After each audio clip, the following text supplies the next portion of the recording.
Hey, salut à toi. Est-ce que tu aimes les contenus courts, impactants, d'auteurs sérieux mais qu'on entend rarement? Si oui, tu es au bon endroit.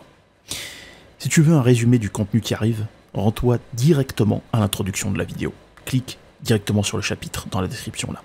Cher lecteur, avant d'aller plus loin sur la chaîne, sache que j'ai aussi ouvert un blog un peu particulier qui reprend la présentation audio que tu vas voir ici et que je te présente.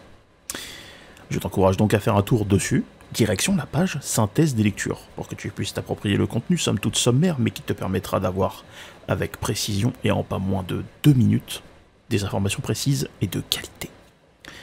Et tu peux même les copier-coller dans le bloc-notes de ton téléphone pour les ressortir à un dîner de famille. Si, tu vas voir, tu vas tous les impressionner. Tu m'en diras des nouvelles. Tu peux retrouver tout ceci en lien dans la description sous la vidéo ou en scannant le QR code qui va s'afficher là, juste après, tu vas voir. Donc prépare ton téléphone. Maintenant que tu sais tout ça, je te laisse et je te souhaite une bonne écoute. Alors de quoi on parle concrètement? Dans ce chapitre 8, on se rend compte que l'Amérindien, en tant qu'homme, était un rouage essentiel de l'économie des traites. Ils ont été les premiers à être mis en valeur. On apprend aussi qu'une bulle papale a excommunié ceux qui en pratiquaient le trafic des Amérindiens.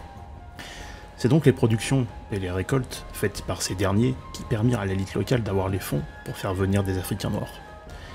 Je cite, les bandes errantes, qui sont des chercheurs d'or en fait, s'installeront durablement en Amérique du Sud. On apprend que ces derniers participeront aussi à l'établissement de la traite, et que la venue de l'Africain noir était une moindre menace pour les esclavagistes. Maintenant que nous avons vu le petit résumé, je vous laisse découvrir la grande synthèse. L'Amérindien laisse place à l'Africain. Comme nous sommes au cœur de l'Amérique, nous allons quand même encore y rester un peu. N'oublions pas une chose à propos des plantations, de leur aspect multiforme. C'est bien la mise en valeur par ces dernières qui a été faite en premier par les Amérindiens. Quelque chose de bien souvent omis, malheureusement. Ces Amérindiens auraient été envoyés dans différents pays d'Amérique latine pour combler, nous dit l'auteur, le choc microbien. Et nous passerons sur la controverse de Valladolid à propos de leurs âmes.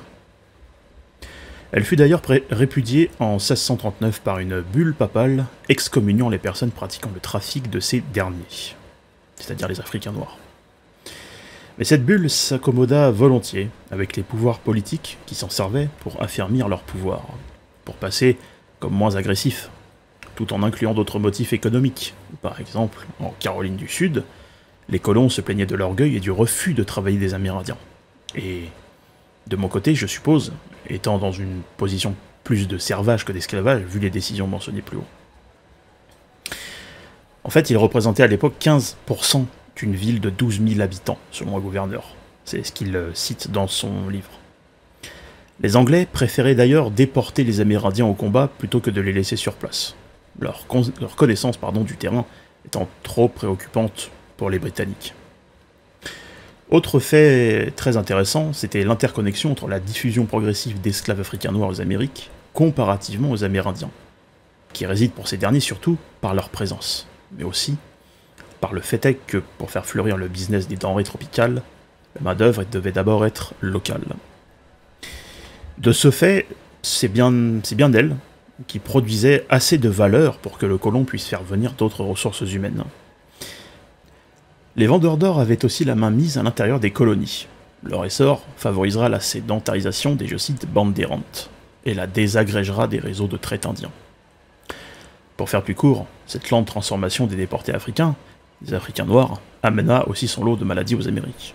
Confrontés aux Amérindiens, les compagnies privées, avec l'appui des politiques de l'époque, se mirent à privilégier l'Africain plus que l'Amérindien. Cela s'est évidemment accompagné d'autres mesures, que je vous laisserai consulter à la page 72 du livre de l'auteur. Voilà, vous pouvez retrouver le résumé synthèse en lien dans la description de la vidéo, et pour ma part, je vous souhaite une excellente journée, soirée, peu importe l'heure à laquelle vous regardez cette vidéo, et je vous dis à plus tard pour un nouveau chapitre, et à bientôt sur mes lectures.